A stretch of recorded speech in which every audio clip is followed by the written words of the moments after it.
What we're about to show you here is our tackling circuit. In our tackling circuit, this is the way we start practice, and obviously it's a non-padded practice. We have 4 stations that we'll do with 2-minute circuits and a 30-second break in between. The first circuit that we're teaching here is our 6-point form and fit tackling circuit.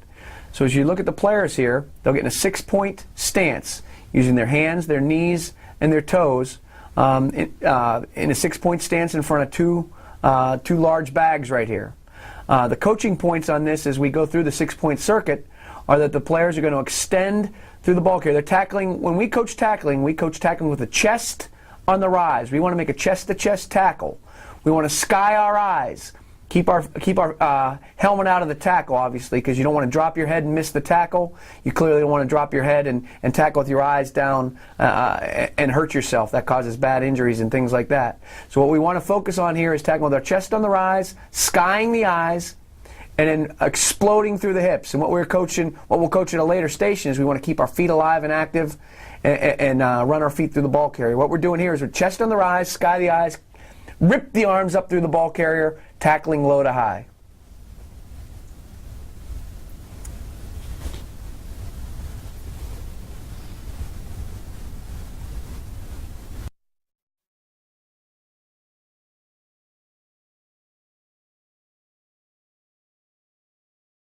Second progression in our tackle circuit is we try to teach the players break the drill, as you see, and they progress on to the next circuit.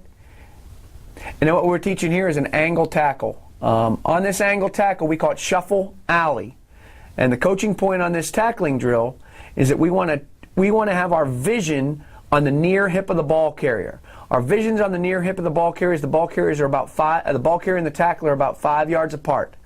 The tackler starts to slide his feet, working downhill, inside out on the ball carrier right there, tracking the near hip, such that when the ball carrier, we want to, at the last second when we're making the tackle, slide our head across, tackle with our head across, hips behind, making a good angle tackle. The most common mistake that occurs on a shuffle alley tackle is a guy overruns the ball carrier.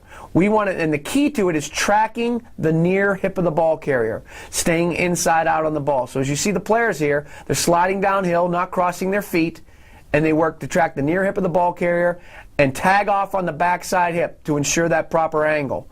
If we were continuing with the tackling drill, one of 2 things would happen. The ball carrier would continue on this progression, and we'd slide the head across, keep the hips behind, and snap shut that front shoulder and front hip, taking the ball carrier back to where he came from. Or we'd allow the ball carrier to cut back on the player. By tracking the near shoulder, you stay behind the football and allow yourself to slide your head back across the ball carrier and make a good open field tackle. So we call this shuffle alley tackle, and it's coaching on the angle of the tackle.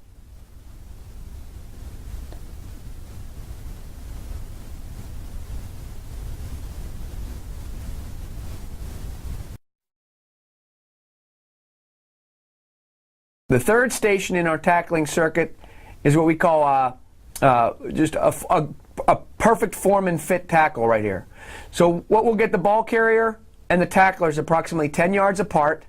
The players, as you can see, will work up and they'll sprint to close ground on the ball carrier. Sprint to close ground. That's the most important thing. Don't gear down. Don't break down too far away from the ball carrier. As we approach the ball carrier, we'll execute what we call shimmy.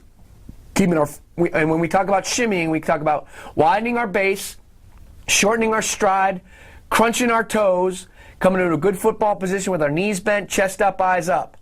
Now as the players start to tackle the ball carrier, what they should eventually do, now they can go to their right and their left. But what they want to be able to do on the form and fit is step to a stagger. And neither of those guys did that right there. But as they step to a stagger, they want to step either their right or their left leg into the ball carrier right there. And they want to get themselves in a perfect power clean position with the knees bent, chest up, eyes up, exploding through the ball carrier. Now as we go to make the form tackle, we want to tackle the chest on the rise, sky the eyes, see what you tackle, all right, face up, eyes up, all right, tackle the sky the eyes, keep the feet alive and active, and rip your arms up through the ball carrier, keeping your elbows tight. Don't wrap your arms around the ball carrier. You wrap your arms around your girlfriend. You wrap your arms around your wife. You rip your arms up through the ball carrier. Now as we progress in the drill, what we'll have the ball carriers do is they'll come up straight ahead and they'll go at a 45-degree angle to the right or to the left. So the players execute the exact same shimmy, sprint, shimmy, ready to break to their right and to their left, point their knee in the direction they want to go, and now they have to execute the angle tackling drill that we learned in the last station. So they're now aiming at the near shoulder. Their vision is on the near shoulder, or near hip of the ball carrier right there, near shoulder and hip of the ball carrier, and that's where they're aiming. As the ball carriers go there, they got to slide their head across, make a profile tackle with their head across, hips behind, tackling the near hip of the ball carrier, and then eventually closing that front shoulder and hip to take the ball carrier back to where he came from. Again, we call this, again, it's a shimmy tackle, form and fit tackle, but at an angle right here. Attacking the near hip and shoulder of the ball carrier. Don't get overextended. Don't lunge. Perfect perfect body positioning with the knees bent, chest up, eyes up. Close that front shoulder on contact right there. Keep your feet alive and speed your feet. Keep your feet alive and active on contact. 41 there, if you just watched him, he wrapped his arms around the ball carrier. You got to rip your arms up through the ball carrier. Be violent as you rip your arms up through the ball carrier. Be violent. Elbows tight to the body. We got to be more violent. Don't overrun it. We always tell our guys, if you're attacking the far shoulder of the ball carrier, you're going to miss on the overrun. He's going to be able to cut back on you. More big plays occur in games because of overruns than because of not being fast enough to close ground. Press man. Again, as we did the other techniques, we'll break it down into segments. We'll first talk about alignment on the wide receiver, stance, his eyes, mirroring the route, the jam, his angle kick, and again, the most important thing, the finish. Okay, we'll start with alignment. Here at Vanderbilt, we like to play with more of an inside leverage on our press technique. And again, it's not necessarily, you can play it however you want. We just prefer more of an inside technique here, again, because we like to protect the easy throw. So we like to try to take away that inside leverage as much as we possibly can. So alignment is going to be just a shade inside of the wide receiver. And you want to be about 1 to 2 yards deep on the wide out, and it'll be 1 to 2 depending on if the receiver's on or off the ball. So if he's on the ball, we want to be within about 1 yard of him. If he's off the ball, we want to be within about 2 yards of him if you possibly can. So if he's off the ball, we want to try to squeeze that line of scrimmage as much as we possibly can with our press alignment. Our stance, as opposed to being an off man and press man, we're going to level our stance out. We're still going to be shoulder width apart. We're going to have the weight slightly to the balls of our feet, slight knee bend, slight bend at the knees, slight bend at the ankles. We'll be bent at the waist, again, making sure we got that nice flat back, have our hands up, eyes up, and our eyes are going to be focused on the inside hip of the wide receiver. Okay, here we've got the good stance, good start. Now, after we talk about the alignment, the stance, the eyes, now we want to talk about mirroring the route. Okay, when we talk about mirroring the route, we want to put ourselves in a position to stay in a frontal position on the wide out as much as we possibly can. So whichever way that wide out decides to release, we want to mirror his release by staying square and sliding with him as much as we possibly can to keep that frontal position as long as we possibly can. Now, once we mirror the route, then we want to make sure we get our hands on him, which is going to be a jam. Okay? If the receiver releases through the cylinder, we want to get a two-hand jam on him and try to keep our frontal position. Now, once that receiver releases outside our cylinder, which is about 1 yard or 2 outside of us, which is about 2 to 3 yards outside of us, 2 to 3 yards outside of us, now it becomes a one-hand jam. So if he releases within the cylinder where we can get to him, it'll be a two-hand jam. If he releases outside of the cylinder, it'll become a one-hand inside hand jam. And as we go, I'll demonstrate both of those. And in order to get the two-hand jam, we'll want to make sure we got a nice base. And if we get the one-hand jam, we want to make sure we take a good angle kick, an inside hand, and run with the wide out. Okay, on this particular release, he releases through the cylinder somewhat. So the defensive back decides to two-hand jam him. Okay. The only thing I don't like about this particular release, as he waiting, anticipating the release of the wide receiver, the only thing he does wrong here is he widens his base just a little too much. We'd like to stay within the framework of our body, so now we can slide and mirror the route. As that route works back inside, he wants to slide and run with it. But here he has a little trouble sliding with his feet, because anytime we're playing press man, your feet are going to do most of the work. That's how you're going to cover the guy. We get a little bit of a wide base here, which is one of the ones I want to show first, because a lot of times this is a mistake guys make. They widen their base. So now they have trouble mirroring the route. So when he can't mirror the route because he can't really slide here. So as he slides, he would like to lead with that left foot as that receiver works inside. He can't really lead with that left foot. He gets into more of a crossover position, which I don't want the guys to do, and we constantly talk about. And we say crossover, that means he's leading with that right foot first, crossing over the left foot, which puts him in more of a trail position. But because he's really good with his hands here, he doesn't get as much as a trail position as he normally would on a receiver that gets a quality release. But now he two-hand jams him. Now once he gets outside the framework of my body, I want to always drop. I always want to drop that outside hand. So on this inside release, he wants to drop his left hand, which he does here. And now I want to squeeze and flatten that inside right out. I want to try to flatten that receiver back to the line of scrimmage as much as I possibly can.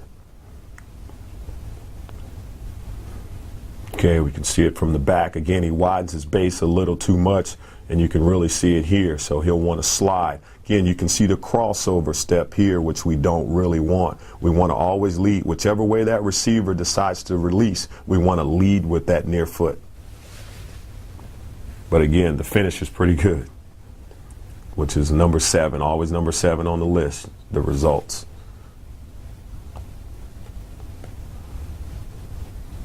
Okay, we got to start with a good stance, good start.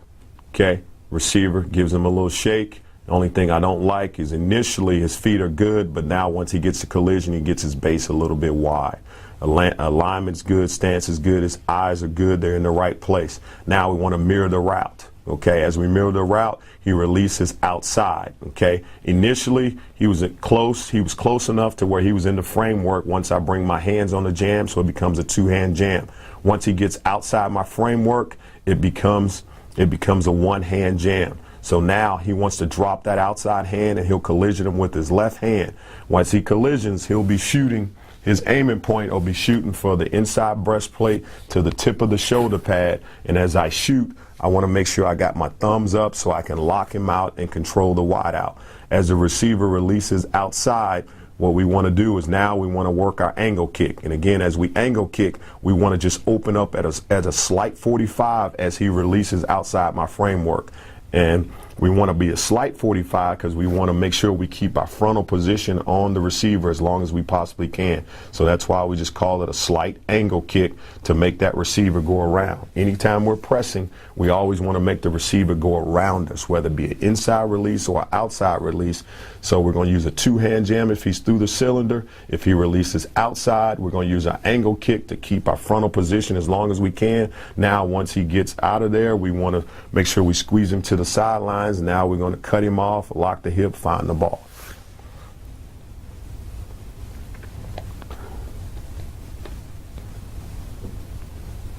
See release here. Base gets a little bit wide. Everything else is pretty good. Probably a little bit early with the two-hand jam because he's getting a little bit of a lunge position here. You like him to be have his feet up under him a little bit more. Again, the jam needs to be just a little bit more aggressive, but it's not bad. Now, when he's in the framework, he decides to two-hand jam him. Now, once he gets outside the framework of his body, he drops that outside hand, which he does. The only thing I don't like is he pushes him away, creating that air. He needs to cut that air down a little bit quicker. So again, instead of pushing him away, he wants to use his feet a little more, get his feet hot, and drive more towards the receiver so he doesn't create that space. Okay, a good stance, good start, slightly inside. Receiver starts to come off vertical here. So right now, he's in a position to use the two-hand jam because the receiver releases within the cylinder. Again, those hands want to be inside, thumbs up, wants to keep his base. Again, as we anticipate the release of receiver, we got to make sure our feet are on the ground and we're really stout, because once you start playing against some of the bigger receivers, they will try to come off vertical. We got to be ready, have our hands ready, and be ready to shoot with our two-hand jam inside the cylinder. We'll see this one from the back. He does a decent job. Again, the feet are probably just a little bit wide. And again, even with the hands, I like him to still have his thumbs up. His thumbs are actually down, which allow his elbows to bend. He doesn't get enough shock with that initial punch on the two-hand jam. And again, as defensive backs, we want to always deliver the blow, don't take the blow.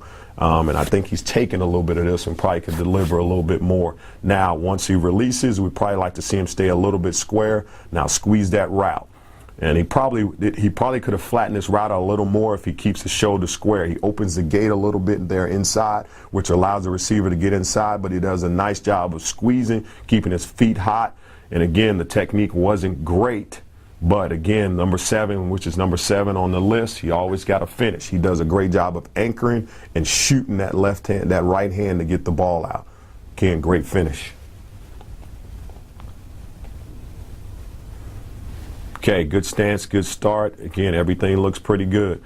He decides a little bit of a false step here, but he decides to scooch a little bit off of him. He gets the vertical release. He's got to make sure he keeps his weight forward.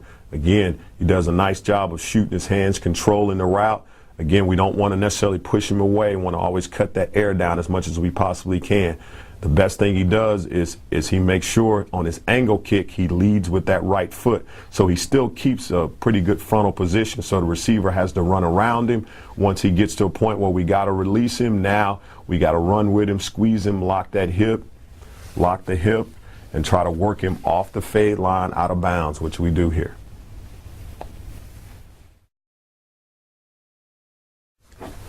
Okay, the first technique we're going to talk about is the squat technique, or some people refer to it as the jam technique in our cover two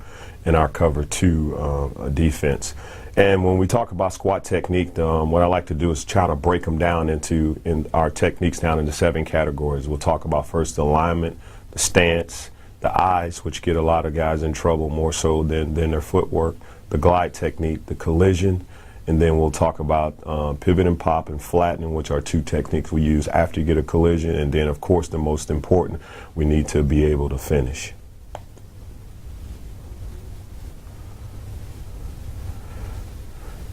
The first one we'll have here is we'll talk about the stance part of it. With stance, we want to make sure we've got our feet shoulder width apart, make sure we're staying within the framework of our body. Again, our weight will be distributed over the balls of our feet.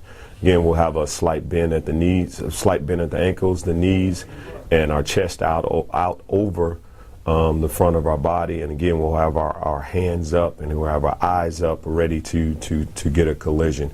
In our particular defense, we'll actually start deep and sometimes taxi down to where alignment-wise will be just slightly outside of the number 1 receiver, and will be anywhere from 5 to 7 yards deep, depending on that distance. As far as depth, will fluctuate from game to game. Now, as far as the first thing, we already talked about the alignment. We talked about the stance. Now the other thing is our eyes. Okay, initially in our jam technique, our eyes will be back inside. We're reading in man on the line of scrimmage, and then once we read run or pass from the in man on the line of scrimmage, now our eyes go back to the number 1 receiver who we're responsible for collisioning, and our eyes are going to be focused on the belt line of that receiver's. And that's where we want to keep our eyes focused to get the best collision we possibly can.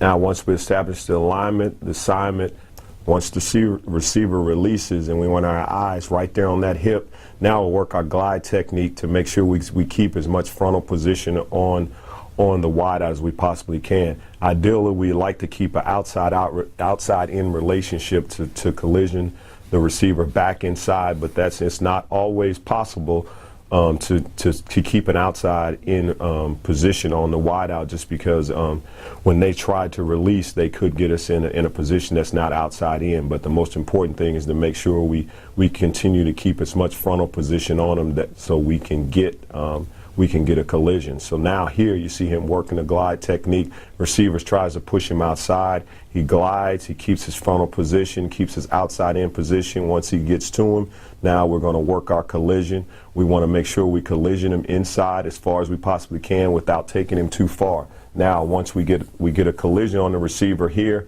now our eyes go back inside to find our number 2 receiver. Once we control him, now if there's no threat of a 2, now we're going to be ready to what we call pivot and pop, which we'll go to on some of the other video that's coming up.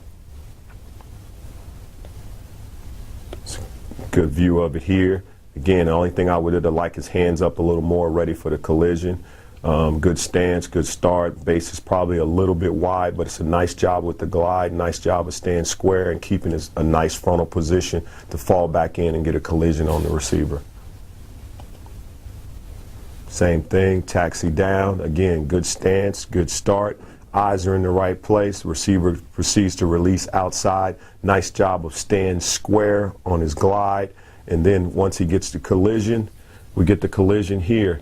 Now, with the inside release, we'll refer to it as a pivot and pop. Now, we get an outside release on this one. Now, we call this, we want to flatten and sink. And the reason we give them 2 different names is because the inside release, we may not get as much hands on them, so we would rather than pivot and pop and get back into the window. Here, with an outside release, we definitely want to flatten the receiver. We want to flatten him and get him as wide as we possibly can and control him.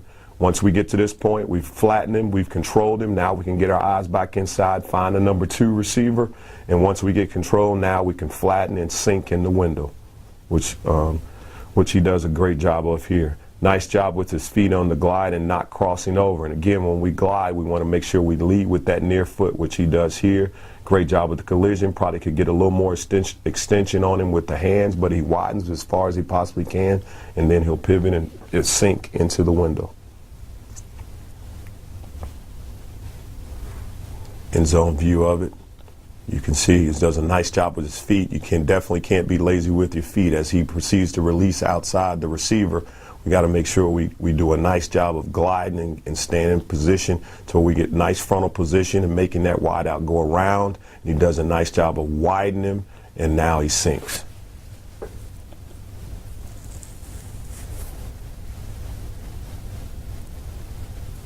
Good stance, good start. Does a nice job of being patient on the release.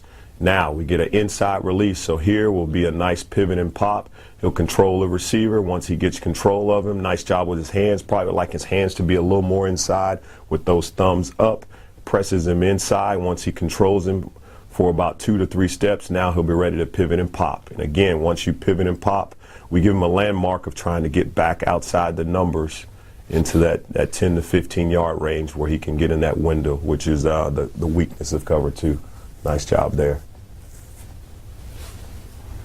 Again, end zone view where you can get an idea of seeing his eyes. Eyes are inside. He reads past. Eyes go back to the wide out. Does a great job. Even with the receiver trying to give him a little wiggle here, he's a great job of being patient with his feet and keeping that frontal position where he can get nice hands on him. Probably like to stay square just a little bit longer, but he does a nice job of getting his hands on him. Doesn't cross over. The only thing right here, once he gets into the release here after the collision, probably like to see him lead with that left foot a little more to where he doesn't get in a crossover position, but he does a nice job with his hands.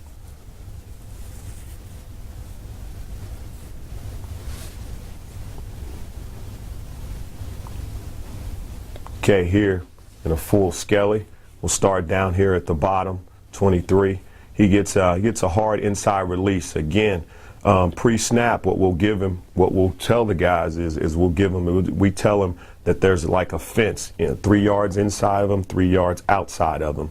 And if the guys release outside of those landmarks, then we'll be ready to either flatten, sink, or we'll be ready to pivot and pop. He gets a hard inside release. He takes his 2 or 3 shuffles to get to him. He can't get to him. So now the receiver's basically done his job for him by going in there really hard And now, since he's gone, the receiver's already done his job for him. Now his eyes will find number two. Number two's vertical, so now I'm going to be ready to pivot and pop and get back into the window. Ideally, the ball's thrown the other way. We like the DB at the bottom of the screen, number 23. We like him to actually pivot and pop a little bit deeper. I think he sees the ball thrown here, but he still wants to shoot for his landmark outside the numbers. Defensive back up top, number 8. Again, he taxis down. Eyes are inside, ball snap, it's pass, eyes go back to 1. 1 gives him a hard inside release. Again, he takes his 2 to 3 shuffles to get his hands on him. He can't get to him. Now he's going to be ready to pivot and pop and get back into the window. Again, the defensive back up top does a much better job of getting back to his landmark. He'll pivot and pop with the inside release, working back outside the numbers. And again, he'll try to get into that 15-yard window to where he can lift the throw. He doesn't necessarily want to go cover the corner route by number 2 because he's still responsible for anything that comes back in the flat late, which we get a little snag route here by the number 1 receiver, so the ball goes back into the flat. So the corner does an excellent job of keeping his vision back, and he does a good job of being in the window on the corner route. Ball's thrown underneath, he drives on it.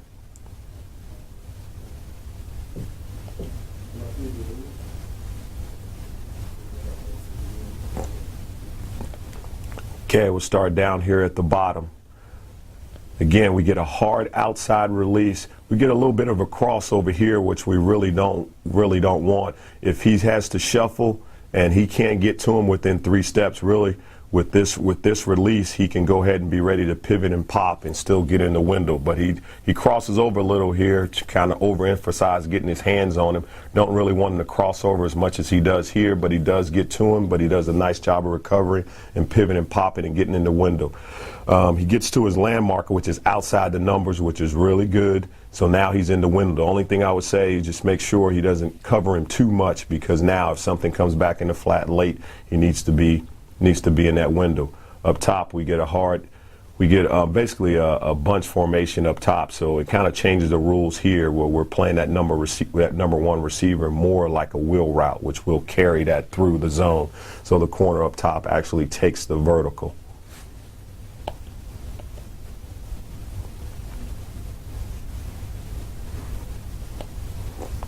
Okay, we'll start up top. Again, he taxis down to about 5 to 6 yards. And his vision now goes from the end man on the line of scrimmage to number 1. He doesn't really have a number 2 threat, so he can really be hard on 1. We get a quick slant here, and the corner does a nice job of staying square, reading the route, and squeezing and flattening this slant route back towards the line of scrimmage. Does a nice job of knocking it down here.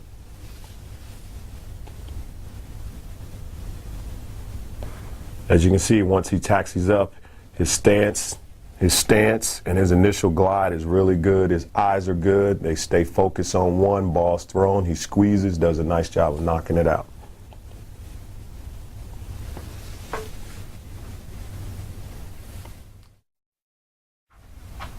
One of the drills that we utilize during the course of practice is a pursuit drill, is what we call the hunt drill. And in the hunt drill, what I'll do is I'll get the group aligned as a defense, check their alignment, check their stance, relative to a formation that we'll give them. And then I'll drop back to pass. I want to hear everybody yell pass. Everybody's responsibility is to take their drop within the framework of the call. The front guys, or if we're blitzing, are responsible for rushing the passer in a coordinated effort. Once I throw the ball, I want to hear everybody yell ball. And when the ball's in the air, the key to our success at defending the pass is everybody turning and running to the football. As they turn and run to the football, then, when we intercept the ball, we'll yell bingo. And we go from defense to offense in a hurry. The nearest defensive back, his responsibility is to block the intended receiver. And then we tell all 4 linemen they are responsible for the quarterback. It's their job to take care of the quarterback. On this drill, we block players high and in front, and we create a wall, bringing the ball back for a touchdown. The drill that you're actually watching, we usually do this drill to start a practice. The drill you're actually watching right here is in the middle of a practice, and you can see sometimes, the corners are a part of another period of practice right here, so we have some corners running it and some not. So in the particular one that you're watching here, we're running a corner blitz with a twist. We're playing a 3 deep, 3 under concept. As the ball is snapped, everybody else pass. Ball in flight, everybody takes their drop, they yell ball, and once the ball is intercepted, we yell bingo, catching the ball at the highest point, looking it into the tuck, protecting the ball, holding it high and tight in the outside arm, and then all the D linemen are responsible for the quarterback, the nearest defensive back's responsible for blocking the intended receiver, and everybody else creates a wall at the near numbers so that we can return the ball for a touchdown. Once they complete the drill, they huddle up in the back, they break it down, and the next group steps up into the particular drill. So here we go, we're on the exact same corner blitz. The guys are dropping into coverage. We have no corner to the field in the drill here. And as the ball's thrown then, we intercept the ball. Once the ball's intercepted, again, we yell pass when the ball's in flight. When we intercept the ball, we yell, we yell pass when we drop back. We yell ball when the ball's in flight. And when the ball's caught, everybody yells bingo. And when we yell bingo, we go from defense to offense. In this particular one here, the free safety who's playing what we call hot to third doesn't do a great job. He just works the hot and then doesn't backpedal into an outside third right there relative to the corner blitz. The ball ends up being thrown over his head. Now we want him to go pick up the ball even if it's not caught. We try to teach scoop and score mechanics right there. Bending your knees, looking the ball into the tuck, and bringing the ball back to score a touchdown. Okay, off man.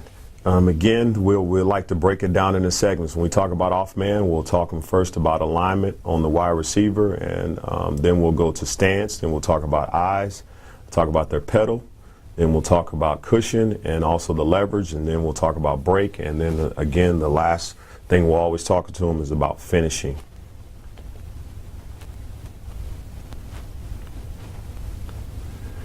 Okay, as far as the alignment, our alignment here is when we're playing off man, we like to have inside leverage. So the defensive back will line him up at 6 to 7 yards deep. He'll be 1 yard inside the wide receiver that he's covering. And we line them up inside is because we like to try to protect the easy throw. We want them to keep inside leverage and try to protect the easy throw and try to make them throw the ball outside. We just think throwing the ball inside is a high percentage throw. If they throw it outside, it's a lower percentage throw, and that's why we want to try to force them to throw the ball. That's why we encourage the guys to play off man with inside leverage. As far as his stance, it's going to be shoulder width apart, okay, which we have here. Again, we'll have a good heel-toe relationship with inside foot back, slight bend at the knees, at the waist.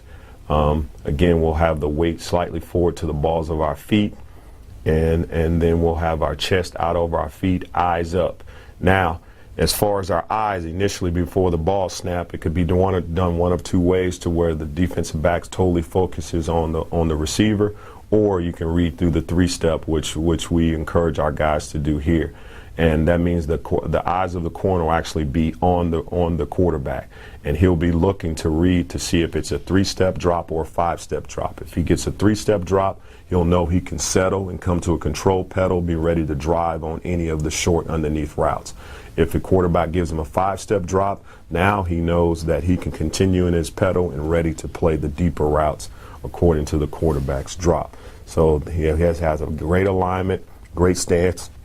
His eyes have to be in the right place too, and not only on the three-step, five-step. Once he reads three-step, his eyes will go back to the number one receiver. And as soon as that quarterback clears the three-step drop, now his eyes will go back to the wide out, and now it'll be focused right there on the inside hip of that wide out. The next thing we'll talk about is also the pedal. So you'll see as we start, his eyes will be inside. Right now, we actually get a five-step drop. So now, once that quarterback clears the three-step, now the defensive back eye should immediately pop back to the number one receiver, the receiver that he's covering. Again, we talk about eyes. His eyes will be focused on the inside hip of that wide receiver. The next thing we'll talk about is the pedal. Okay, his pedal, he needs to have a good start. His weight will transfer to that right foot. He'll be stepping with his left foot first. And again, his first couple steps will be slow with the read because he's reading through the three-step. Once the quarterback goes to the three-step, he'll pick his pedal up, and now he'll try to keep as much cushion and leverage as he possibly can. The cushion, when we talk about cushion, we like to make sure that we'll open up on that wide receiver. If he threatens me within about 2 to 3 yards, I got to make sure that I open up and stay over the top of the route. As far as cushion, I want to keep my 1 yard inside leverage on the wide receiver, keeping my advantage to try to make the ball be thrown outside. Here, in this situation here, defensive back does a great job. Once he breaks his cushion, he feels threatened in that 2 to 3 yard area. His eyes are still focused on the inside hip, on the hip of that wideout. And the reason we focus on the hips, because when that wideout decides to break those hips down, we have a good indicator that he's about to break the route off. Here, hips come down. Now we've got to be ready to throttle down and match the steps of the wideout, which defensive back does here. Hips break down, R's break down, we plant, drive, back to the ball.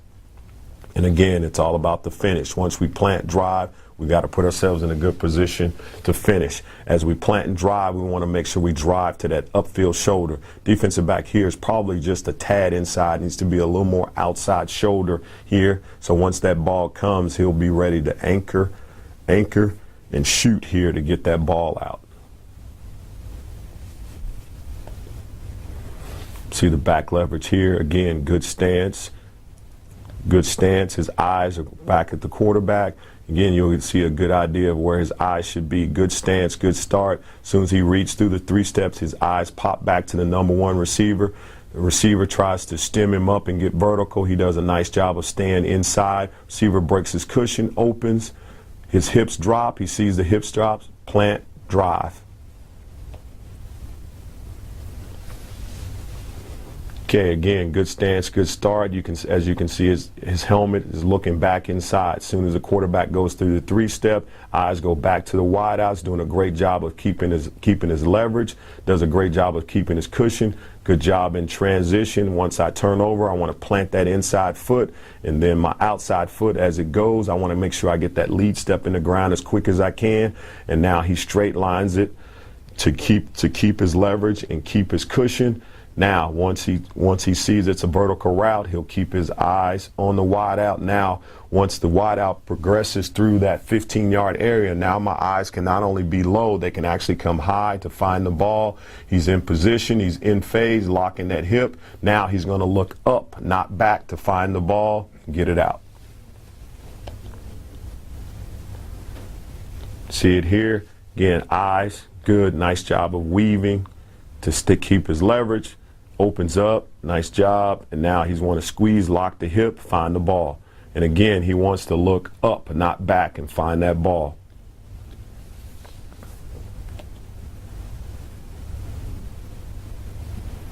Good stance, good start.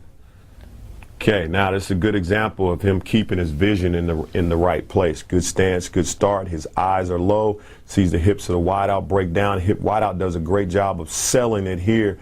But again, once he drives and breaks, he wants to drive and break on that upfield shoulder. As he drives to break on that upfield shoulder, the receiver actually gives him a double move here.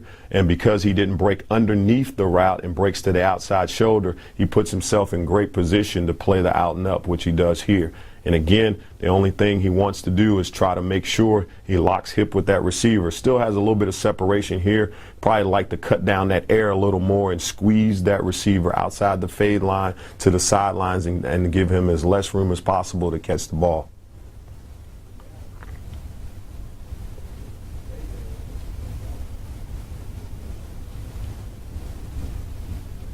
Nice job there. Good job with the footwork. Nice job on the plant and break. He keeps everything within the framework of his body. Plant, drive. Great job with his vision.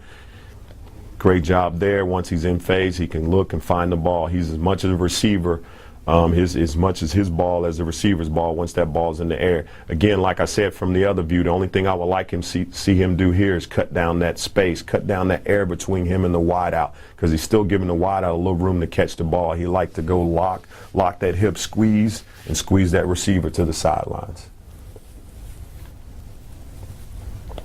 Okay, nice job here reading through the 3-step. Good with that nice read step here. Eyes go back to the wideout. Probably goes back to the wideout a little bit quick here, but we fill the 3-step, plant, drive on the route. Great job of cutting it off. probably here with leverage, probably like to be a little bit more inside than he is. But the thing that he does, he makes up for it with his weave initially as the ball is snapped. Great vision.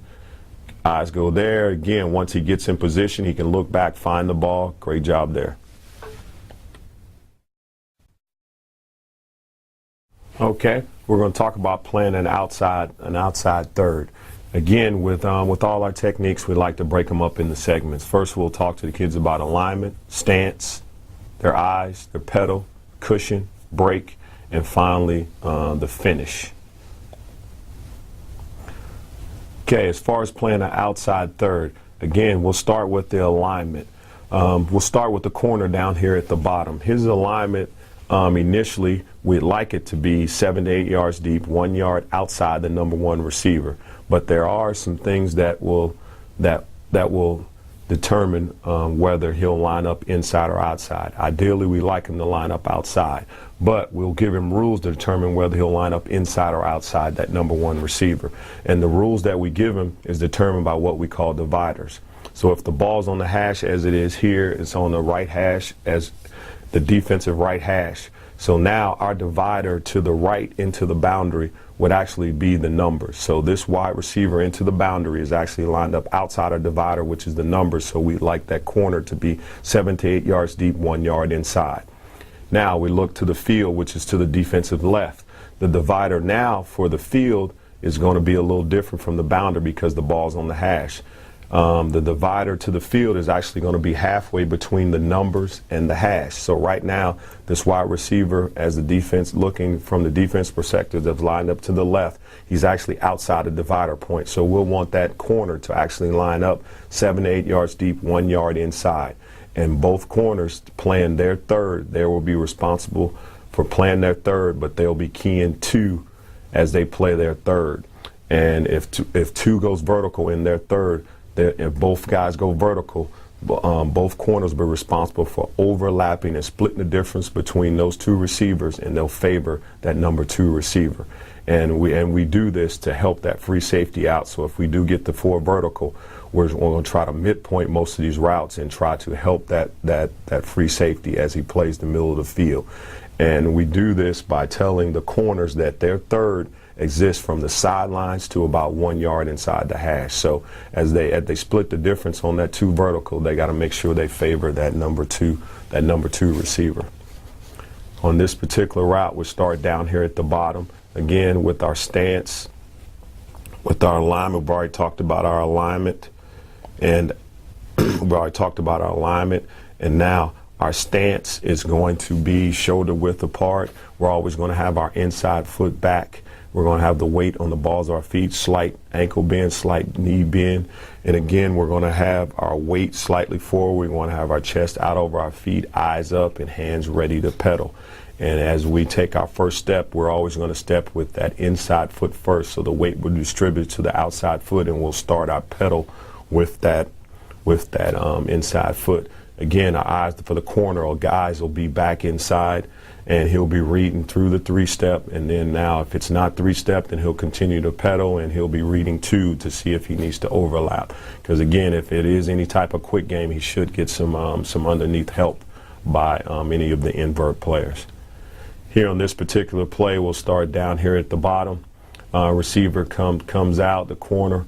It's a nice job with his stance, his start, his pedal. If the receiver proceeds to break his cushion, he'll be ready to open up and split the difference. Again, we get a quick route. We get pretty much a quick route here, but the corner's not able to absolutely break on it because there's still a threat of number two going vertical. So the corner chooses to get ready to zone off.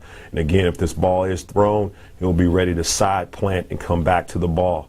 And again, if this ball is thrown quick, even with the threat of number two going vertical, the corner should get some help by the underneath safety, or here it'll be our safety, but it could be a backer depending on which way the formation is.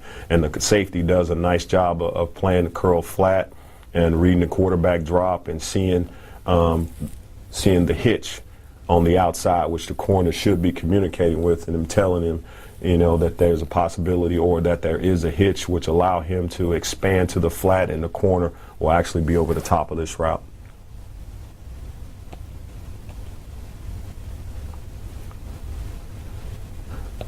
Okay, Initially, we'll start down here at the bottom.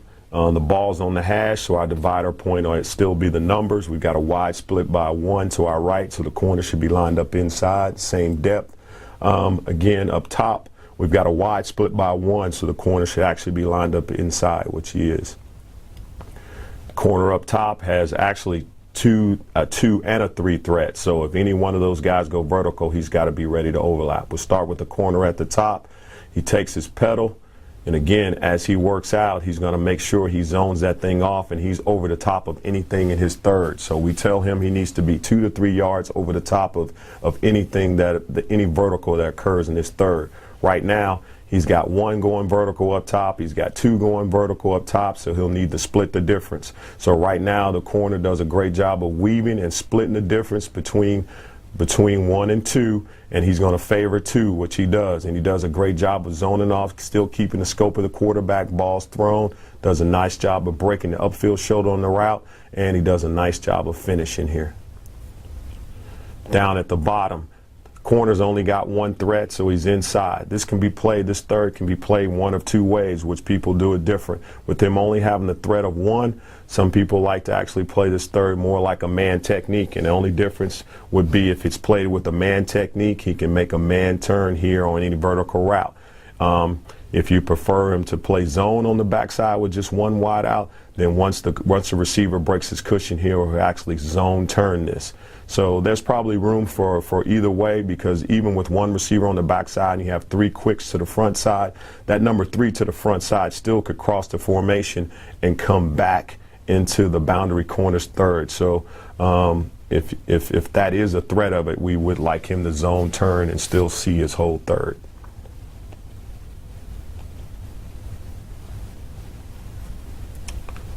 Again, pre-snap is going to determine where we line up. The corner into the boundary with the ball on the hash. His divider is the numbers. Receivers lined up inside the numbers, so now the corner can be 7 to 8 yards deep, 1 yard outside. At the top, the corner actually has his wide out right there just inside the divider, so he's playing outside, 1 yard outside, but he still has a 2 threat, so he has to be aware of it. If you get the verticals, he's still got to be ready to overlap the 2. Starting down here at the bottom, with 1 wide out to his side, the corners down here still has a third, but he can be a little more aggressive playing his third, knowing he still has some underneath help by the backer who's going to widen. So right now the corner does a great job of reading and filling the quarterback drop and filling the route. Good job on the transition, driving on the route. Corner up top, he now has the threat of 2 going vertical. Initially, the underneath backer does a great job of collisioning, but the receiver's still climbing vertical, so he'll need the zoning off, get inside of 1, and be ready to be over the top of 2. 2 of the coverages that we teach are single safety coverages. Cover 3 and cover 1, where we have a safety in the middle of the field defending the post. And we generally utilize a 2-deep shell in order to do this, and we'll spin the safety to the middle of the field, as you're seeing here on the drill. And what we'll coach in this ball drill is either our numbers the numbers technique, where the players are responsible from the inside edge of the numbers on one side to the inside edge of the numbers on the other side, or their middle third technique, where they're responsible for any deep routes in the middle of the field from 2 yards outside the hash to 2 yards outside the hash. As they spin to the middle of the field, we call this a fishtail. They lead step, turn and run, pedal, pedal, pedal, pedal, pedal. Now their vision is on the quarterback as you look at this. And when their vision's at the quarterback, they're looking at the quarterback for his front shoulder. His front shoulder will tell them the direction of the throw. Obviously that one's to the right. This one's to the player's left. And the depth of the throw. A low shoulder level would indicate a seam ball or a 4-seam throw, which you're seeing here. And a high shoulder level would be what I call a numbers the numbers ball, where I'll throw a deep ball to them, and they'll have to play the deep ball within the framework of the numbers to either side. So these guys are playing middle third or numbers the numbers, attacking a ball as if it were 4 verticals, routes just outside the uprights, just outside the hash mark. And it's important as they break then, they break with confidence, they break on the long arm motion of the quarterback. When the ball's in flight, they attack the ball, thumbs together, look it into the tuck, and bring the ball back to the stripe. We want to secure the ball high and tight and put it in the outside arm. We transition from defense 2 offense in a hurry. The next progression in the drill then, I'll throw a deeper ball. So as they pedal, now you're going to see their angles deeper. I'm throwing a numbers the numbers type ball, or I'm throwing the ball from, it's like cover 1, when they're responsible for the inside edge of the numbers on one side of the field to the inside edge of the numbers on the other side of the field. It is, again, their responsibility to spin to the middle of the field, get in the middle of the formation, the area between the 2 widest receivers, with strong vision on the quarterback, so that they can key the quarterback's front shoulder for the direction of the throw, to either the right or the left, and the depth of the throw. With, again, the high shoulder level being the deeper throw, like you're seeing here, and the low shoulder level being the intermediate throw, that 4 vertical type throw. Pretty good job by all these guys so far. And what I really like is that they're attacking the ball in flight, going up and extending for it at the highest point, catching it with their arms extended like a basketball rebound, thumbs together, looking it into the tuck, and then we, again, transition from defense to offense in a hurry. Put the ball in the outside arm and carry it high and tight like a good ball carrier would. Attack.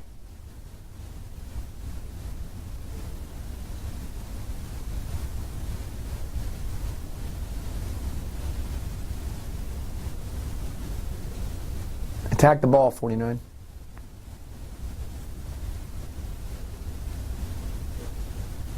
Good angle. Go up and get it. Stick your foot in the ground, become an offensive player right now.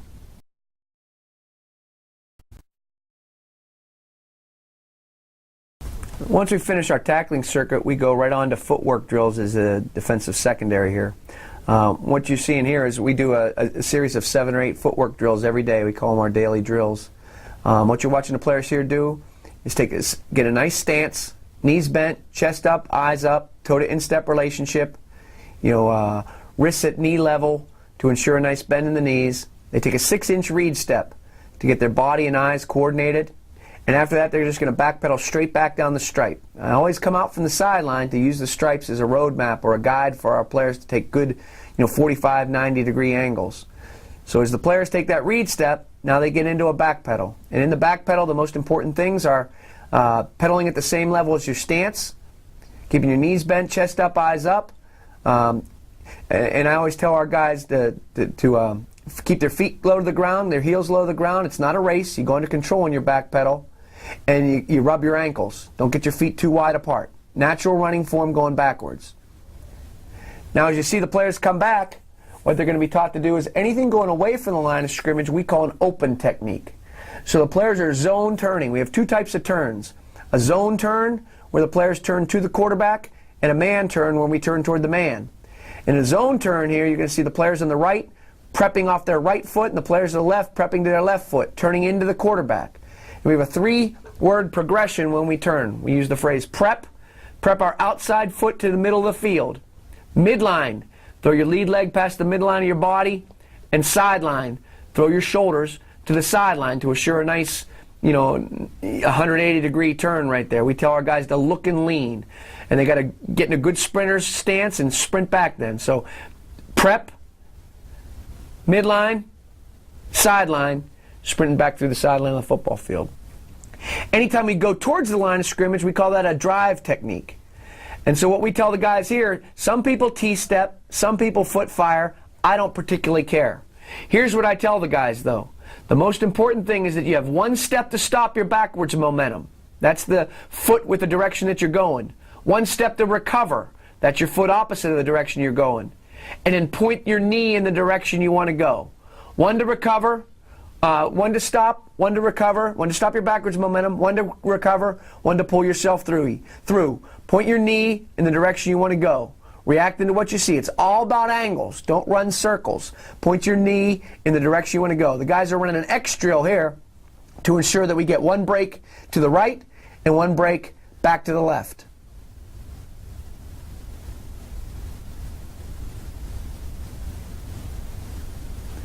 The next drill that we'll do is if we ever get in a position where we have to open and drive, it's a combination of these. I make them all left-sided players, so they're in a left-footed stance as you look at the picture here. All right, they're going to take their stance and start, read step, pedal, all normal things right there. Pedal at the same level as their stance with their chest over knees, nose over toes.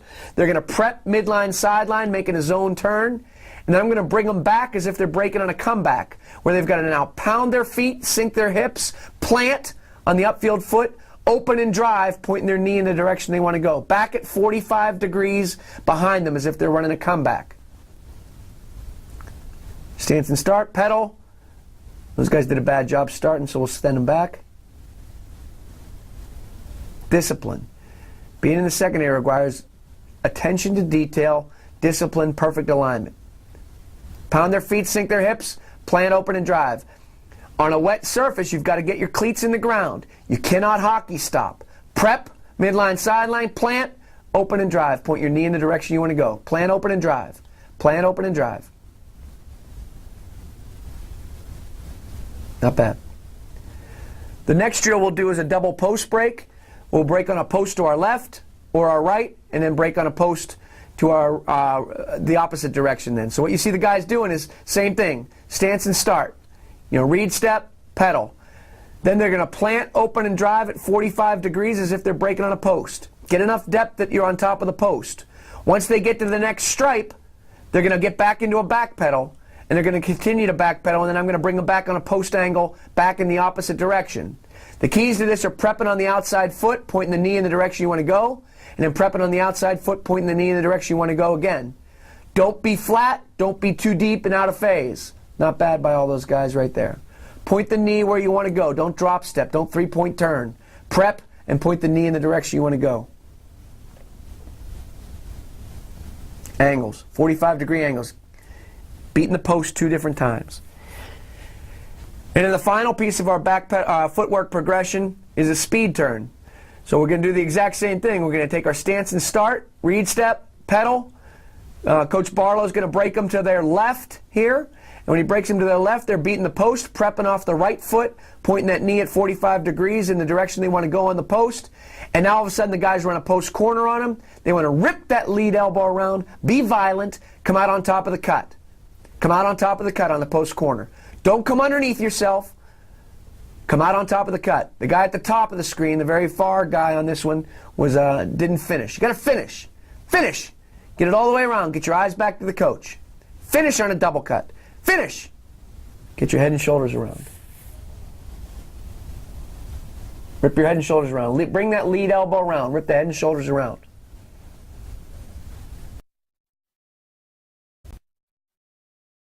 All right, what you're looking at now is we play a significant amount of 3 deep. And in our 3 deep, we ask our defenders to defend the curl to flat. And the curl to flat defender to us is a primary force player from the secondary, where if he gets run at him, he turns the play back inside. If it's run away from him, his responsibility is to be a D-gap player or a hold and fold player. And if it's passed, the end man on the line of scrimmage, hi-hats or releases, he takes what we call a curl to flat drop or a V drop, popping and dropping 1 by 10 inside the alignment of number 1, holding the curl and reacting to the flat based on the threat of a receiver and the front hand of the quarterback coming off the ball. What we're looking at here is our cover 1. All right, we're going to talk about 2 techniques. A cupcake technique for us, which is when a safety steps down and covers a tight end, and a city technique for us, which is when a safety or a nickel is covering a slot receiver. So in this particular drawing against Arkansas, this diagram, the safety to the bottom of the screen to the left is playing a city technique. All right, so his responsibility is, his alignment is divider rules by 5 off the number 2 receiver, which means if the number 2 receiver is halfway between the tackle or closer to the tackle box, then he'll line up outside. If he's closer to the number 1 receiver than the tackle, then he'll line up on his inside pad. His key is to dead key the receiver. He's looking at the outside or inside number and hip of the receiver. His responsibility is to cover the number 2 receiver. So number 22 here is covering the slot receiver to the field. On the snap of the ball, he's going to hot his feet. He's going to give ground grudgingly, and he's going to absorb, catch, collision, and carry the receiver, funnel him back to the inside where his help is, to the hole and the post, win into the outside by alignment and technique, forcing him to run a corner cut over top of him. All right, now our safety at the top is executing what we call a cupcake technique, which is essentially the same thing except for he's covering a tight end. So in this particular case, he steps down on the outside shoulder of the tight end just a step behind linebacker depth. He's keying through the tight end to backfield flow. When the tight end releases, It's his responsibility to absorb, catch, collision, and carry the tight end, funnel him back to the inside where his help is, to the hole and to the post. Both guys in this particular case do a pretty good job. In man-to-man coverage, the man will take you to the ball. We don't look back to the ball until we're close enough to touch the receiver. And that's something that's very, very important to us. All right, here we go. Against Wake Forest, our star or nickel is over the number 2 receiver to the field. He's executing what we call a city technique. The receiver works hard to the inside. It's his responsibility to dive, putting his face on the ball, and if he gets a mesh route, getting the jet wash in the mesh route. The safety at the top's covering the tight end in man-to-man coverage. He's playing what we call a cupcake technique. The tight end worked up vertically 5 to 6 yards. Don't back up on a tight end. Don't back up on a slot. Absorb, catch, collision, and carry. Funnel him back to the inside where your help is.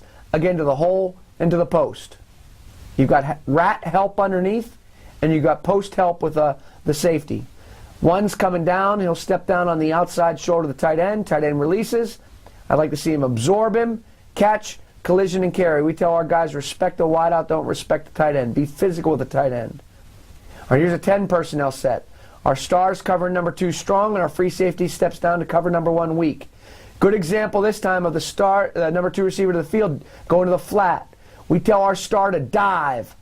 Dive to the upfield shoulder. Dive to the outside shoulder.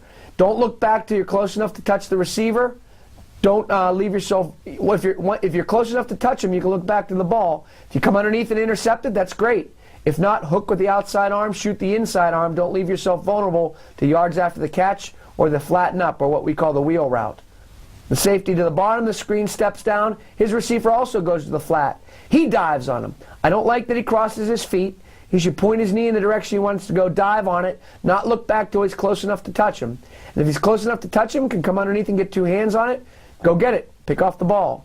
If not, hook with your outside arm, shoot the inside arm, and don't leave yourself vulnerable to yards after the catch or the wheel cut.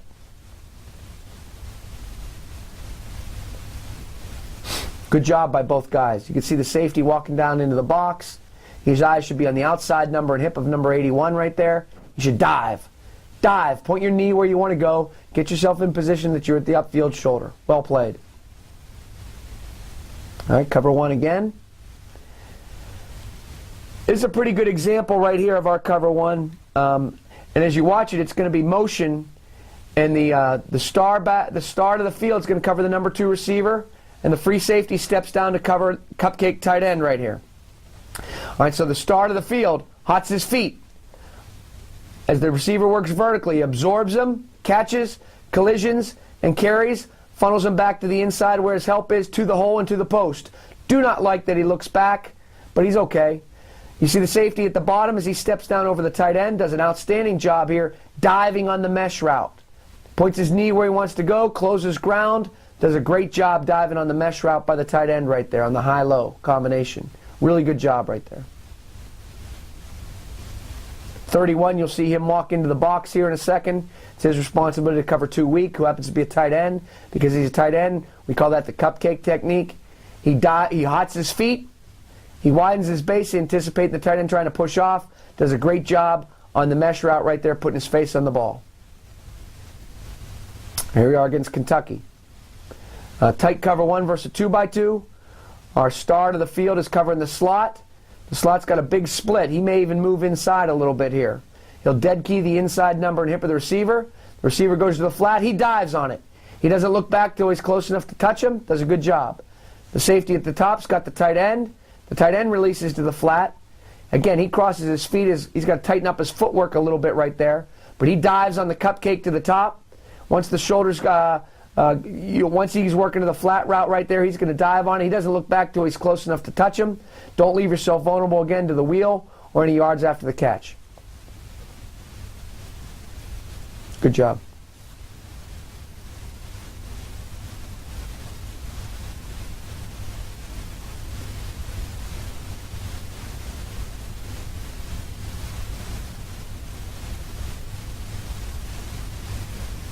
All right, here we are against Wake Forest.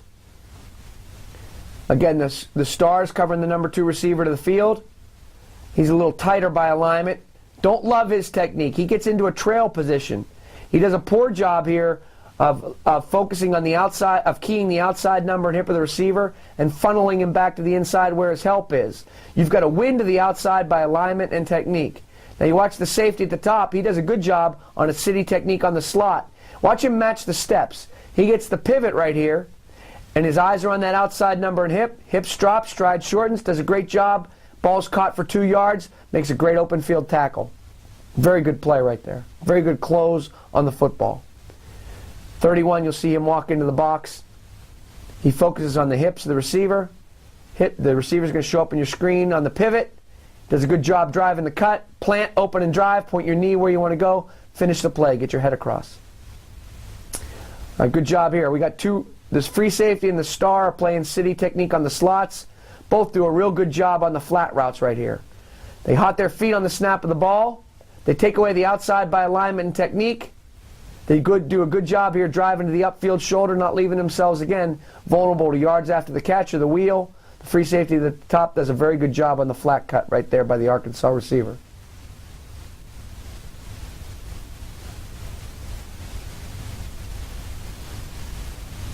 Good dive.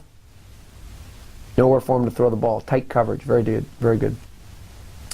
Here's a good look at cover 1. So again, our star's playing number 2 receiver to the field, and our free safety's playing the number 2 receiver to the boundary. They're both receivers. Now there's a tight end, so they're both playing city techniques. Now there's playing a cupcake technique. The star to the field, he hots his feet. The receiver works vertically. He doesn't back up. He gives ground very grudgingly. He absorbs him there, catches him, collisions and carries, wins to the outside by alignment and technique. The safety at the top does the same thing. Hots his feet. The receiver's working a flat route. He dives on it. Points his left knee where he wants to go, drives the cut. Minimal gain by the Arkansas receiver. Get an opportunity for us to play tighter coverage. Good job by number 31 diving on the flat cut by number 4. Okay, we're continuing to talk about cover 1 here, and we're going to talk about the free safety in the middle of the field. We call him our numbers the numbers player. So as you're looking at this drawing right here, we were playing man free, and the safety in the middle of the field is our numbers the numbers player. Some people would term him a middle safety or a post safety or a middle third. I don't like the term middle third because that limits him.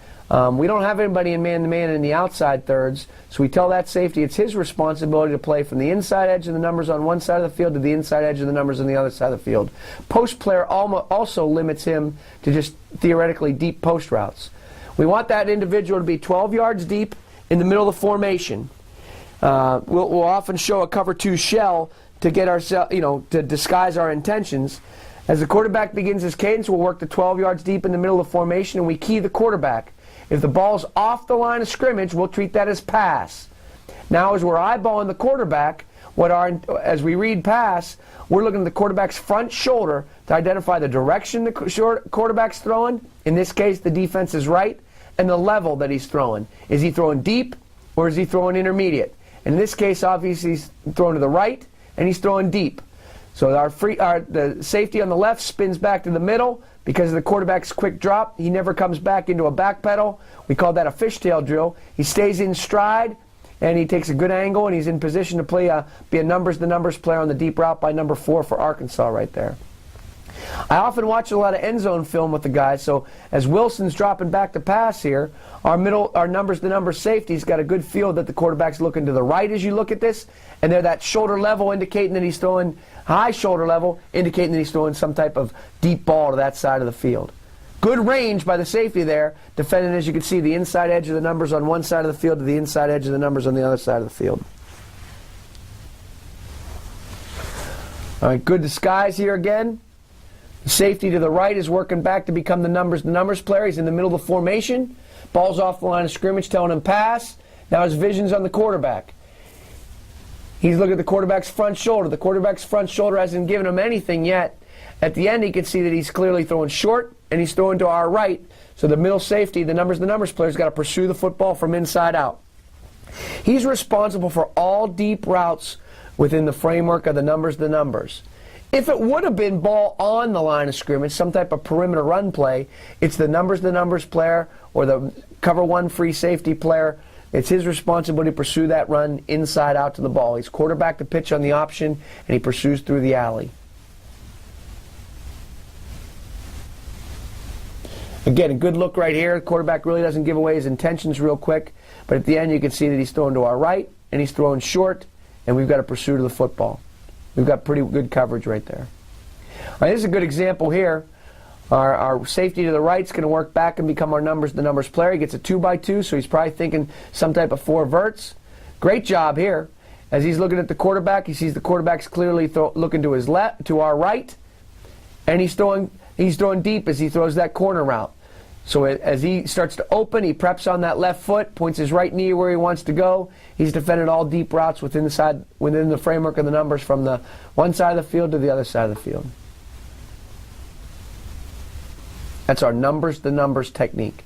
We call this the numbers. Our deep post player has to play all routes within the framework of the numbers to either side of the field. All right, here's another look at the numbers technique.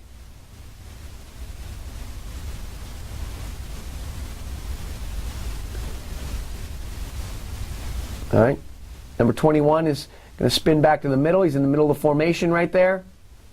He's in pretty good position. Good look. He's got the quarterback. He's looking at the quarterback. Quarterback's clearly throwing to our right, and he's throwing deep. He's in pretty good position right there. He can play all deep routes within the framework of the numbers. The corner on the perimeter has to win his one-on-one battle right here. There comes a point where you got to finish. And we've talked about that when we've talked about our in-phase, out-of-phase drills on the perimeter right there. The corner having the ability to hook and shoot the hand to break up the pass. Be a finisher. Be a finisher. I think 21 does a good job here as the numbers. He's nice and in the middle of the formation. He's looking at the quarterback. The quarterback clearly is throwing to the defensive right as you look at this. And that high shoulder level indicates a deeper throw. All right, cover one. And so again, the safety at the bottom of the screen here. He's disguising his intentions on the hash. Spins back. He's our the numbers player. He's in the middle of formation at 12 yards. He's ball off line of scrimmage pass. Now when it's three-step or quick drop right here, he can start to settle his feet. He sees the ball being thrown quick. It's being clearly thrown to his right, and it's being thrown short because of the low shoulder level. It's his job to pursue that route from inside out. Inside out, like any cover 3 free safety or any middle free safety would do in that situation. Good tight coverage on the perimeter.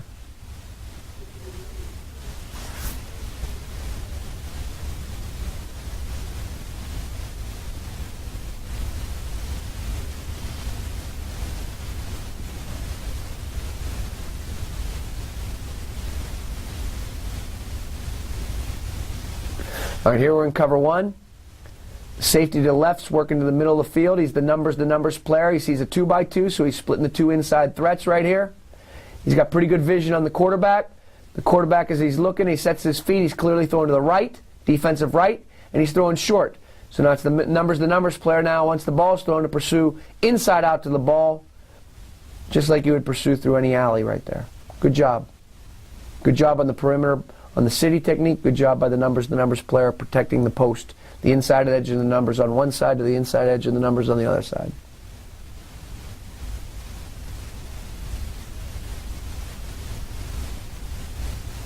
Here's a good look at cover one. Again, our safety on the bottom of the screen spinning back to the middle. We call that a fishtail technique. Lead step, crossover, spin to the middle. It's his responsibility to get the middle of formation at 12 yards. He's got the post defended. He's got inside routes from the inside edge of the numbers on one side of the field to the inside edge of the numbers on the other side of the field. And as he's looking at the quarterback's clearly throwing to the defensive left, and he's throwing short because we have a pressure on. So as he sees that ball thrown, he should stick his foot in the ground. He should pursue inside out to the ball like any middle free safety or middle safety would do. Don't be out of phase.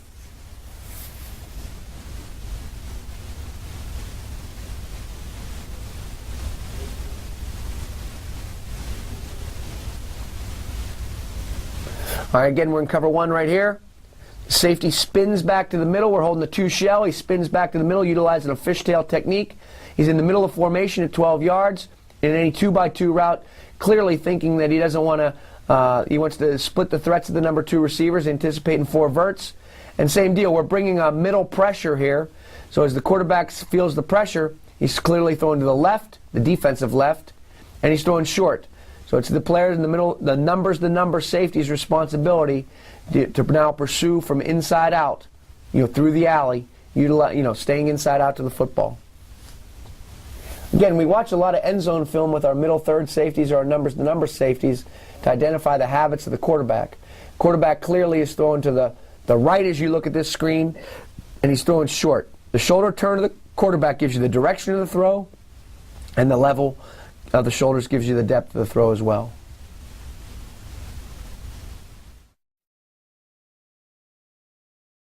Okay, at Vanderbilt, we base out of a 4-2-5, where we'll have 4 down linemen, 2 linebackers, and 5 defensive backs. Of the 5 defensive backs, 2 are corners, and 3 are safeties, one of which will be a box safety for us that we call a star. This enables us to match up with substitution personnel groupings, 10 and 11 personnel type deals, where there's 1 back and 3 or 4 wide receivers in the game in man-to-man coverage. As you look at everything here, as you look at our coverage, we're going to stem out of a cover 2 shell. Our strong safety will declare to the field. Our star and our field corner will be married with the strong safety. Our free safety goes opposite of the declaration to the boundary, and he'll be married with our will and our boundary corner, and our Mike will be in the middle. The first 2 clips you'll see here of what we divide our formations up in cover 1 into 2-by-2s and 3-by-1s. A 2-by-2 being a balanced formation with 2 receivers on either side, and 3-by-1s being formations where there's 3 receivers to one side and a single receiver to the other. What you're going to look at on the first 2 clips are 2-by-2s. And in a 2-by-2, the corner will have the number 1 receiver to his side, the star will have the number 2 receiver to his side, and then the free safety will have number 2 weak, and our strong safety will be our numbers-to-numbers player, meaning his responsibility to be the center fielder, playing all deep routes in the post. Our 2 linebackers will play a 2-way on the remaining back. If the back steps to you, you've got man-to-man coverage on him. If the back steps away from you, you become the rat, the maze, or the low-hole player. Let's look at this. As the route begins, our 2 inside players, our star and our free safety, will play what we term a city technique, trying to funnel the receivers back to the inside. All right, they'll try to funnel them back to their post or hole help right there. All right, the back steps to the left here, defensive left, but hasn't really declared himself. So the Will's in a position that he actually, just by body positioning, makes himself the maze player and does a pretty good job getting in the window of the throw. Our the numbers player does a great job splitting the 2 vertical threats, and our corners do a real nice job playing press man-to-man on the perimeter right there. We try to go from defense to offense in a hurry. When we intercept the ball, we want to bring it back for a touchdown. Here's a look from the end zone, holding our 2 shell as best we can. Our star and our free safety play outside leverage on the slots, trying to funnel them back to the inside where their help is, to the hole in the post. We want to get a little more body presence from the free safety on the left of this diagram, but the strong safety on the right does a great job, the star on the right does a great job absorbing, catch, collision, and carrying the number 2 receiver. Good interception by the Will. Put the ball high and tight in the outside arm. Go score a touchdown.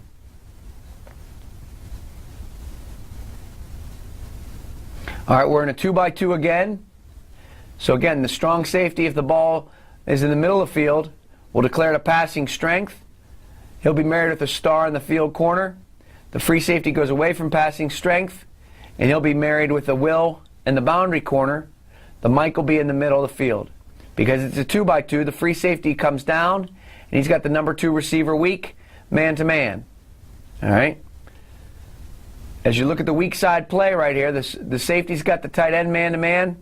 He plays a little different technique because it's a tight end. He's on the outside pad, absorb, catch, collision, and carry.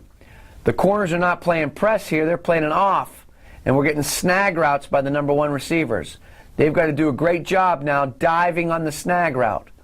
The star does a poor job here because he collisions with the field corner, but it's his responsibility again to win to the corner cut from win to the outside by alignment technique, undercut or slice the corner cut, forcing a bracket back to the numbers player, who's our strong safety in this case.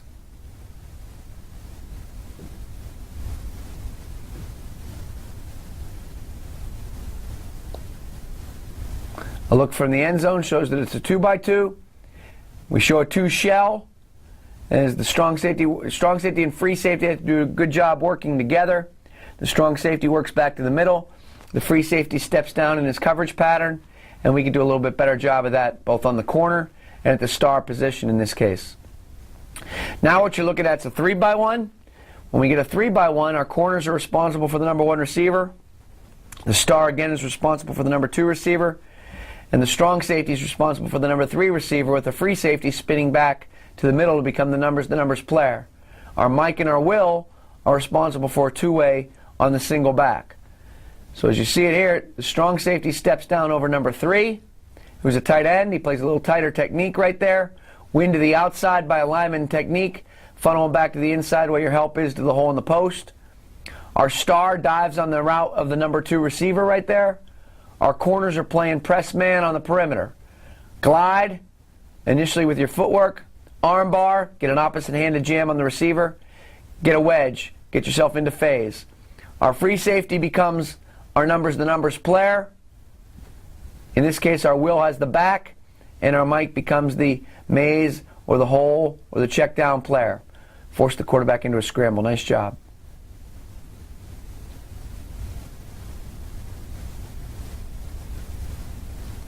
End zone look shows we're showing a cover 2 shell.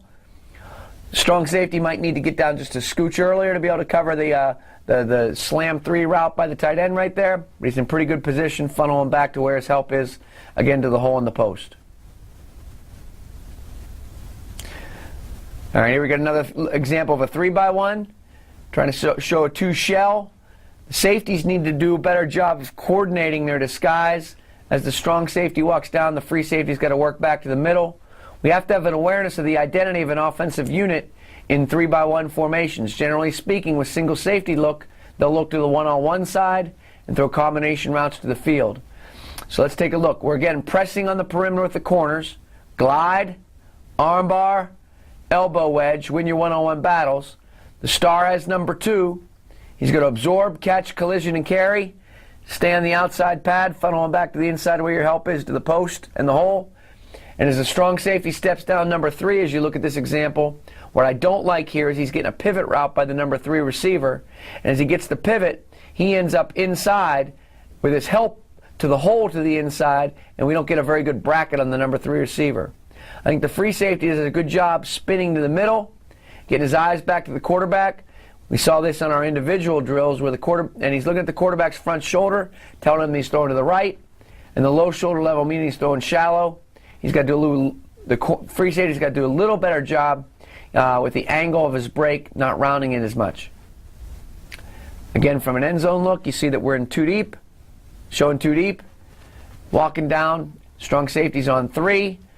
Utilize your help to the hole in the post. We don't want 2 guys on the inside leverage on number 3. We want a little bracket on that guy. A hinge on the inside, hinge on the outside. Here's a good another look at a 3x1. So again, we're showing cover 2. Strong safety works down to cover the number 3 receiver. Really gets the same type of route, what we call a slam 3. So both the strong safety and the star diving on the outside release of number 2 right there, working to the upfield shoulder. Don't look back till you're close enough to touch the receiver. And when you are, if you can come underneath, get 2 hands on it. If not, hook and shoot. To the single receiver side, we're getting a slant. Corner's got a glide. Arm bar with the right arm. Put your face on the ball in the slant. The Will's got the back. The Mike becomes the maze or the hole player. The free safety spins to the middle as the numbers player, and our corner to the top is doing a pretty good job winning his one-on-one battle. Glide. Arm bar. Opposite-handed jam. Get yourself into wedge position. In phase, the ability to touch the hip of the receiver. One of the things we have to do a real good job of, we build our entire defense on the fact that we run to the ball as well as any team in the country and never-ending pressure. Safety's got to do a better job, as you can see Not just holding the two shell, but working together once the shell's been compromised. Work together. Once the strong safety starts to walk down, the free safety can start to work back to the middle. They need to work as a unit. They need to communicate with one another. All right, another example of a 3-by-1. So again, the strong safety declares to the right. The star in the field corner married with him. The free safety and boundary corner go opposite with the will. The mic's in the middle. Because it's a 3-by-1, the strong safety steps down and takes the number 3 receiver from what we term a city technique. Good disguise. I think the strong safety does a good job on his city technique, winning to the outside by alignment technique. I think our field corner and star do a great job on the double in patterns by 1 and 2. I think our boundary corner does a good job in bump and run man. They try to bull rush release him. So he gets a two-handed jam, steers the bus, and then turns it into a single-handed jam, getting an arm bar on him, and turning it into a wedge. Our free safety, as you can see, does a decent job spinning to the middle as the quarterback starts to look to the boundary side right here, gets his eyes back, starts to rotate back, and he's in position to be a quality numbers-to-numbers player. All right, now this one starts out as a 2-by-2, so the free safety is down, and motions to become a 3-by-1. We're holding the 2 shell. When it becomes a 3-by-1, our free safety spins 2 weak to the strong safety who covers 3 strong. And then he spins it back to the free safety who's got 2 weak right here. All right, so as you look at the whole equation, the whole deal right here, the corners have the number 1 receivers from a press position. All right, the free safety started to spin 2 weak. When he became 3 strong, the strong safety would have had him. The free safety would have been the numbers player. When he motioned back, the free safety takes him. He dives on the flat cut. The mic and the wheel are on a 2-way on the back. The mic ends up taking him. The wheel becomes the maze or the whole player. Our star dives on the route of number 2. Our free safety dives on the route of number 2. Our corner's got to do a little bit, our boundary corner has to do a little better job on the glide, arm bar, get a little arm bar on him with the left hand, and the elbow wedge. It ends up being a corner cut, so he can't get kind of in a stack position on him or we're going to give up a big play. Our center fielder is our strong safety. He's got to be our numbers player. As he's eyeballing the quarterback's front shoulder tells him he's throwing to the defensive left, and he's throwing deep. We got to get ourselves in position to make a play. Spin back right there. You know, from an alignment assignment point perspective, we're pretty sound. The boundary corner just needs to do a better job, to me, of playing the corner cut, and our strong safety's got to do a better job reading the indicators of the quarterback. All right, on day 2 here, what we're going to do is, where we did our tackling circuit yesterday, what we're going to do is our ball disruption circuit here. We're really, focused on trying to strip the ball, trying to get the ball back for our offense in good position. We're trying to take the ball away. One of our goals, we talk about stopping the run, eliminating big plays, and taking the ball away. The first circuit that you're going to look at here is what we call an arm over. All right, we secure the tackle with the left arm, all right, and it's generally done with the ball in the near arm of the ball carrier right there. So if the ball's in the near arm to where we're pursuing from, we want to use what we call a hammer and rake. And we want to be more violent than what you're seeing here. Secure the tackle with the left arm, come over the top and be violent with the right arm, hammer the ball, and rake out, rotating your hips, trying to be violent and pulling the ball out, separating the ball from the body, and causing a fumble. The person behind these guys in the drill is ultimately going to then become the scoop and score player, bending their knees, looking the ball into the tuck. Those players need to be more violent there. We need to have the ball in the near arm. That's a good job by 29 there. Be violent, hammer, and rake the ball out. Again, I'd prefer the ball be in the near arm when we utilize this technique. Look the ball into the tuck the ball away high and tight, secure the football, and bring it back. That's a little bit better. Bend the knees, be athletic. Once we're done with this, we go on to a ball in the far arm drill. We call this rip and punch. The first thing that we want to have happen is we want to secure the tackle. You see 45 secure the tackle, in this case with his right arm. And what I want him to do with that left arm then is go hug the hip of the ball carrier and punch up with a violent uppercut. Punching at the point of the football right there.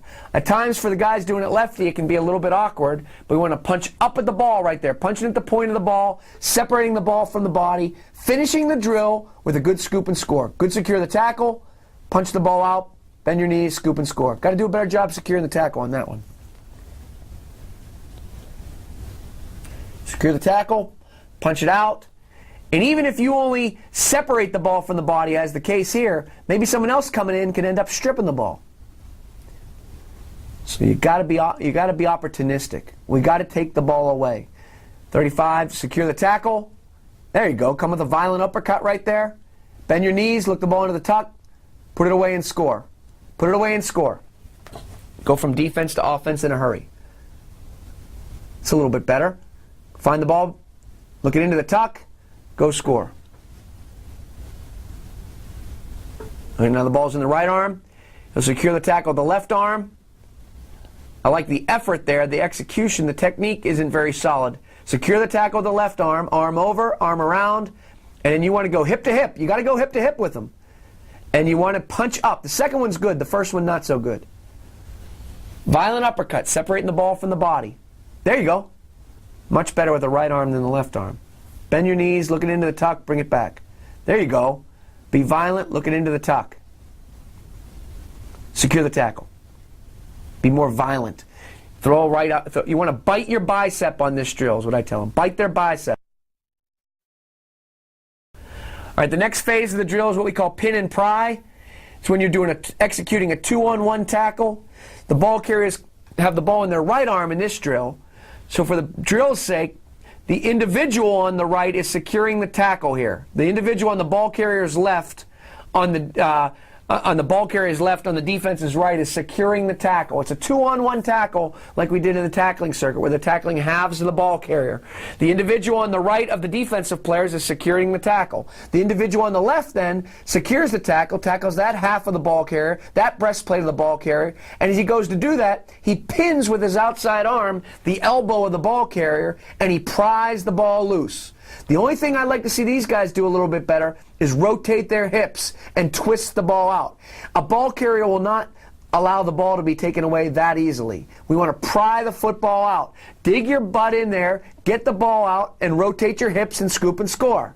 Not a very good job there.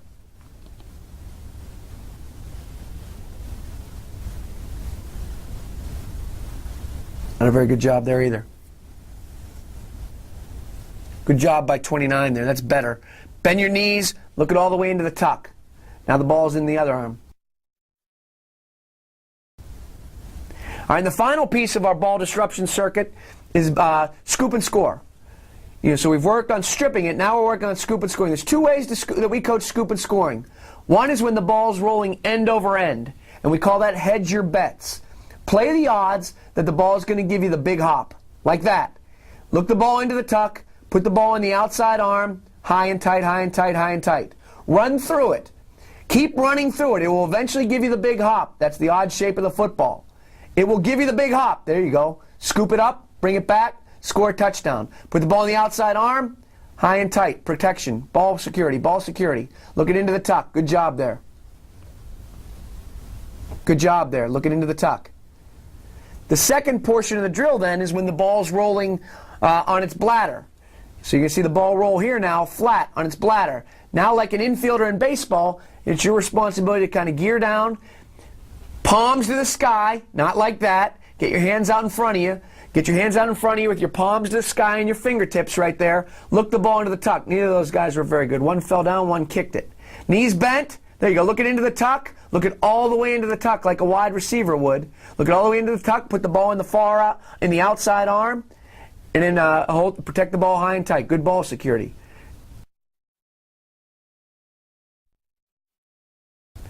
The final circuit that we'll utilize is a 2-on-1 tackle. And from a technique perspective, we'll align the ball carrier 10 yards from two tacklers. The two tacklers are 10 yards apart, and the ball carrier is 10 yards from them, splitting the distance between the two tacklers. On the command go, both tacklers now will work downhill. Same deal. Sprint to close ground, and as they shimmy now, they tackle halves of the ball carrier. I tell the tacklers to tackle the near breastplate of the ball carrier. One guy's got half the ball carrier, the other guy's got half the ball carrier. So as they sprint and shimmy, rather than come into balance, they shimmy with their inside foot up and their outside arm and leg back. And it's their responsibility to never let the ball carrier split them, but also never allow the ball carrier to bounce outside of them. Don't round your brakes. Don't work down and in. It's important that you come at a 45-degree angle downhill. Keep the ball carrier on your inside pad right there. Shimmy a little more. Number 45, as you look at that one, he's got to have a little more stagger to him. Shimmy with your outside arm and leg back, your inside arm and leg up.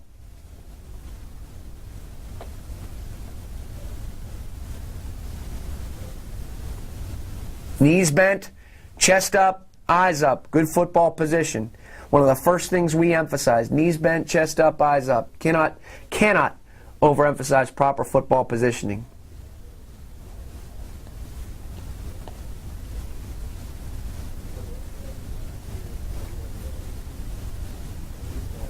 On the drill, you can do one of two things with your hands. You can tag off on the hip, or I actually have him stab in this drill the breastplate of the ball carrier to get a little punch to him right there. Keep your outside arm and leg out of it. Don't get flushed up. Good job right there.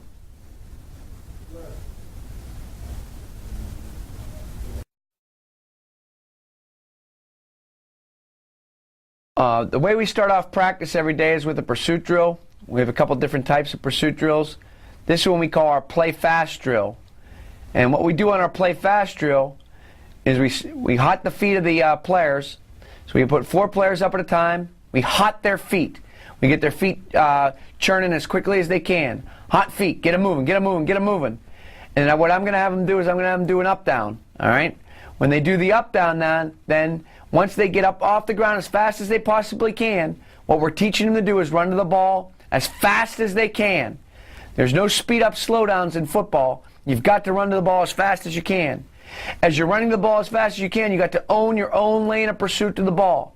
Don't follow your own color. If for some reason someone beats you to your proper cone, then you replace into their open window right there. But whatever you do, you own your own lane of pursuit on the football right there. Spread the field, fan the field, spread the net. All right. As you approach the ball carrier then, or the cone in this particular case, what we want our players to do is keep a good football position. Knees bent, chest up, eyes up, shimmy. Get yourself in a good, controlled football position as you get into the ball. So the keys here are getting off the ground as fast as you can, sprinting, getting in a good football position as you approach the ball carrier right there.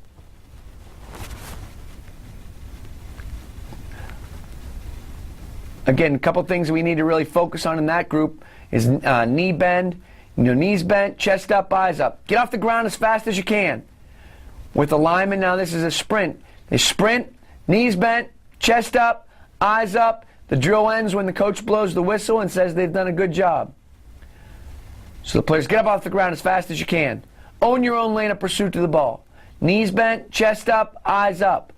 Be a knee bender, not a waist bender. Be a knee bender, not a waist bender. Sloppy group right there. But at least they're owning their own lane of pursuit. It teaches you, again, to get off the ground as quickly as you can, to run to the ball as fast as you can, to approach the cone with your knees bent, chest up, eyes up, and to own your own lane of pursuit to the football. Own your own lane of pursuit to the football. Whatever you do, don't follow your own color. And one of the things we take great pride in is being as good a team as anybody in the country as far as running to the football and tackling. Those are the critical and key elements of any defense. Whether you're 3-4, a 4-3, 3-3 stack, whatever it is that you are. Knees bent, chest up, eyes up as you approach. Only 3 guys in this group, so only 3 cones needed. Good job. In this drill, we set the cones 5, 10, 15, and 20. Now you're going to look at what we did here was we started going to quarter eagle. Move your feet, turn your hips, turn your hips, turn your hips. Get out of here. Sprint to the cones. Own your own lane of pursuit to the ball. And again, as you approach the ball carrier, you want your knees bent, chest up, eyes up. Sprint, knee bend, get where you need to be, go. It breaks down the fundamental elements of any pursuit. We certainly have other pursuit drills that are more team-oriented, but it just teaches the element of getting them off the ground, starting with some type of agility movement, sprinting to the ball as fast as you can, owning your own lane, and having your knees bent, your chest up in a good football position as you approach the ball carrier. And as you can see, the coaches are very enthusiastic about it. We'll coach this as much as we'll coach any scheme. It's a mindset. We always coach playing defense, not defenses. We want to do things the right way on defense. Be aligned, read our keys, run to the ball, and be a great tackling unit out there. That's what we're looking to do. That's what we strive to do every single day.